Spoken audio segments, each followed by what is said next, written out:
कहते हैं इतिहास कभी कभी ऐसे इंसानों को जन्म देता है जो पूरी दुनिया को बदल देते हैं। कुछ अच्छे होते हैं जो दुनिया को रोशनी देते हैं और कुछ इतने बुरे जिनकी परछाई आने वाले कई पीढ़ियों तक डर और दर्द छोड़ जाती है। आज हम बात करेंगे ऐसे ही एक नाम की। एक बच्चा जो पैदा हुआ तो साधारण था, लेकिन बड़ा होकर उसने एक ऐसा रास्ता चुना जिसने पूरी दुनिया को खून, आंसू और मौत के समंदर में डुबो दिया। उसका नाम था एडोल्फ हिटलर। 20 अप्रैल 1989 ऑस्ट्रेलिया के छोटे से कस्बे ब्राउनाउ एमिन में एक बच्चे ने जन्म लिया। उसका नाम रखा गया एडोल्फ हिटलर। पिता एलोइस हिटलर बहुत सख्त आदमी थे। माँ क्लोरा हिटलर बेहद दयालु और बेटे पर जान छिड़कने वाली। बचपन से ही हिटलर का स्वभाव अलग था। पढ़ाई में अच्छा नहीं था, लेकिन इतिहास और जर्मन संस्कृति उसे बहुत भाती थी। वह खुद को खास मानता था और सपने देखता था कि एक दिन बड़ा होकर कुछ बड़ा करेगा। हिटलर का सपना था चित्रकार, पेंटर बनने का। वह पेंटिंग बनाता, इमारतों की तस्वीरें बनाता और चाहता था कि उसका नाम कला की दुनिया में चमके, लेकिन किस्मत ने उसका साथ नहीं दिया। वियना की आर्ट अकेडमी में उसने 2 बार दाखिला लेने की कोशिश की। दोनों बार उसे रिजेक्ट कर दिया गया। यह उसके लिए बहुत बड़ा झटका था। उसके सपने टूट गए। इसी दौर उसकी माँ की मृत्यु हो गई। अब हिटलर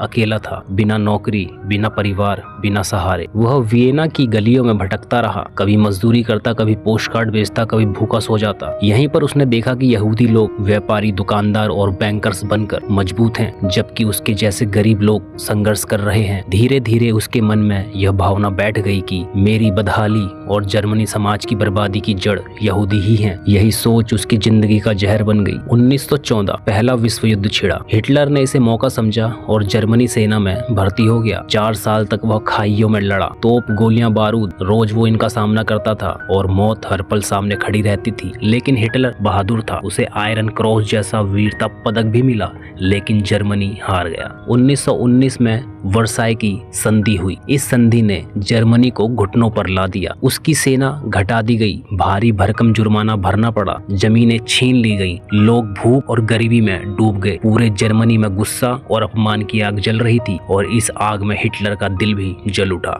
वो सोचने लगा, मैं एक दिन इस अपमान का बदला लूंगा। युद्ध के बाद हिटलर एक छोटी सी पार्टी से जुड़ा, जर्मन वर्क्स पार्टी। लेकिन जब उसने भाषण देना शुरू किया तो लोग चौंक गए। उसकी आवाज, उसकी आंखों की चमक, उसका जोश सब कुछ लोगों को खींच लेता। वह मंच पर खड़ा होकर बोलता तो भी भीड़ मंत्रमुग्ध हो जाती। धीरे धीरे उसने पार्टी पर कब्जा कर लिया और नाम बदल कर रखा नाजी पार्टी। पार्टी का चिन्ह स्वास्तिक, हुक्का क्रॉस था। नारा था हिल हिटलर। 1923 में हिटलर ने सोचा कि वो सीधे सत्ता छीन सकता है। उसने अपने साथियों के साथ म्यूनिख में बगावत की, लेकिन यह नाकाम रही। पुलिस ने गोली चला दी, कई साथी मारे गए और हिटलर गिरफ्तार हो गया। उसे जेल की सजा हुई, लेकिन जेल में ही उसने एक किताब लिखी, मेन काम्फ, मेरा संघर्ष। इस किताब में उसने अपनी सोच रखी। जर्मन नस्ल सबसे श्रेष्ठ है, यहूदी सबसे गंदे और खतरनाक हैं। जर्मनी को पूरी दुनिया पर राज करना चाहिए। जेल से निकलकर हिटलर ने सीखा, सत्ता हथियारों से नहीं, राजनीति और दिमाग से मिलती है। उसने नाजी पार्टी को मजबूत किया, जनसभाओं में भाषण दिए, लोगों की परेशानियों को अपनी बातें बनाकर पेश किया।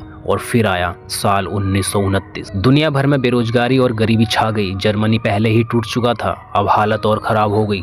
यही मौका था हिटलर के लिए। हिटलर ने भाषण देना शुरू किया, मैं जर्मनी को फिर से महान बनाऊंगा, मैं बेरोजगारी खत्म करूंगा, मैं हमारे अपमान का बदला लूंगा। लोगों को उसकी बातें सुनकर लगा कि यही उनका मसीहा है। नाजी पार्टी तेजी से बढ़ने लगी। 1932 तक नाजी पार्टी जर्मनी की सबसे बड़ी पार्टी बन गई। और फिर 30 जनवरी 1933 आया। राष्ट्रपति हिंडनबर्ग ने हिटलर को जर्मनी का चांसलर बना दिया, यानी अब सत्ता उसके हाथ में थी। हिटलर ने सत्ता मिलते ही लोकतंत्र को कुचलना शुरू किया। संसद में आग लगाने की घटना को बहाना बनाया और आपातकाल लगा दिया। विरोधी नेताओं को जेल में डाल दिया। अखबारों और रेडियो पर सेंसरशिप लगा दी। धीरे धीरे पूरा देश सिर्फ हिटलर की आवाज सुनने लगा। अब जर्मनी में सिर्फ एक नाम था, हिटलर। हिटलर का सबसे बड़ा हथियार था प्रचार। उसका साथी जोसेफ गोएब्बल्स प्रचार मंत्री बना। फिल्में, अखबार, रेडियो, हर जगह सिर्फ नाजी विचारधारा। बच्चों को स्कूल में पढ़ाया जाने लगा कि यहूदी गंदे हैं। युवाओं को सिखाया गया हथियार चलाना और हिटलर पर जान देना यही उनका कर्तव्य है। धीरे धीरे पूरा देश हिटलर के सम्मोहन में डूब गया। लोग सच मानने लगे कि हिटलर ही उनका उद्धारक है। 1935 में न्यूरम्बर्ग कानून बनाए गए। इनसे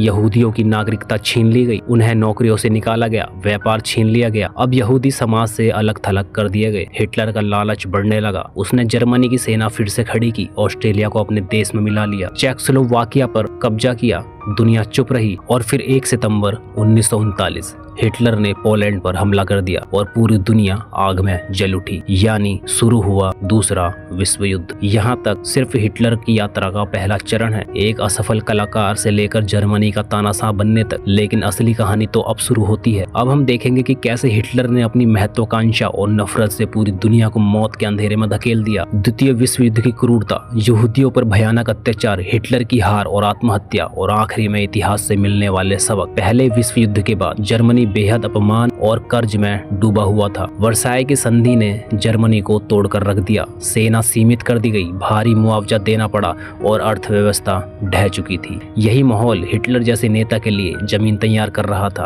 उसने राष्ट्रीय गर्व और आर्य नस्ल की श्रेष्ठता के नाम पर जनता को अपनी ओर खींचना शुरू किया। 1920 में हिटलर ने नाजी पार्टी ज्वाइन की और धीरे धीरे वह उसका सबसे प्रमुख चेहरा बन गया। उसकी फायरी भाषण कला और भीड़ को सम्मोहन करने वाली आवाज ने लोगों का गुस्सा और निराशा को ताकत में बदल दिया। 1933 में हिटलर जर्मनी का चांसलर बना। सत्ता में आते ही उसने विपक्षी पार्टियों को खत्म कर दिया, प्रेस पर कंट्रोल कर लिया और एक तानाशाही शासन स्थापित कर दिया। नाजी पार्टी के झंडे, यूनिफॉर्म और प्रचार मशीनरी ने पूरे देश को एक ही विचारधारा में ढाल दिया। यहूदियों को जर्मनी की हर समस्या का कारण बताया गया, आर्य नस्ल को श्रेष्ठ और बाकी जातियों को नीच करार दिया गया। लाखों यहूदियों, जिप्सियों और विकलांग लोगों पर अत्याचार शुरू हो गया। हिटलर का सपना था संपूर्ण यूरोप पर जर्मनी का राज। 1939 में उसने पोलैंड पर हमला कर दिया। इससे ब्रिटेन और फ्रांस ने जर्मनी के खिलाफ युद्ध की घोषणा कर दी और इस तरह शुरू हुआ द्वितीय विश्व युद्ध। शुरुआत में हिटलर की सेना बिजली जैसी तेज युद्ध नीति की वजह से बेहद सफल रही। फ्रांस कुछ ही हफ्तों में गिर गया। ब्रिटेन पर हवाई हमले हुए, लेकिन हिटलर उसे पूरी तरह हरा नहीं सका। सोवियत संघ पर हमला करना उसकी सबसे बड़ी गलती साबित हुई। हिटलर के शासनकाल में लाखों यहूदियों को कंसंट्रेशन कैंप्स में भेजा गया, उन्हें गैस चैम्बरों में जिंदा मारा गया, भूखा रखा गया और अमानवीय प्रयोग किए गए। इसे ही इतिहास में कहा जाता है हॉलोकास्ट। कुल मिलाकर करीब 60 लाख यहूदी और लाखों अन्य लोग मारे गए। 1941 में हिटलर ने सोवियत संघ पर हमला किया, लेकिन वहां की कठोर सर्दी और मजबूत प्रतिरोध के कारण जर्मनी से बुरी तरह हारने लगी। 1944 तक अमेरिका, ब्रिटेन और सोवियत संघ की संयुक्त ताकत जर्मनी पर हावी हो गई। डी डे, नॉर्मंडी लैंडिंग के बाद जर्मनी चारों ओर से घिर गया। 1945 आते आते जर्मनी की हार तय हो चुकी थी। बर्लिन पर सोवियत सेना ने कब्जा कर लिया। 30 अप्रैल 1945 को हिटलर ने अपने बंकर में आत्महत्या कर ली। उसकी मौत के साथ नाजी जर्मनी का अंत हुआ और मानव इतिहास का सबसे भयानक युद्ध भी थम गया। हिटलर का जीवन हमें एक गहरी सीख देता है, कैसे एक राष्ट्र का गुस्सा और निराशा गलत दिशा में जाकर पूरे विश्व को तबाह कर सकता है, कैसे झूठे वादे और नफरत फैलाने वाली राजनीति जनता को सम्मोहित कर सकती है, और सबसे बड़ा सबक, मानवता, सहिष्णुता और शांति का विकल्प कभी नहीं छोड़ा जा सकता। अगर आपको ये डॉक्यूमेंट्री अच्छी लगी हो तो चैनल को सब्सक्राइब करें। अगर आपको किसी टॉपिक पर वीडियो चाहिए तो आप कमेंट बॉक्स में कमेंट जरूर छोड़ें।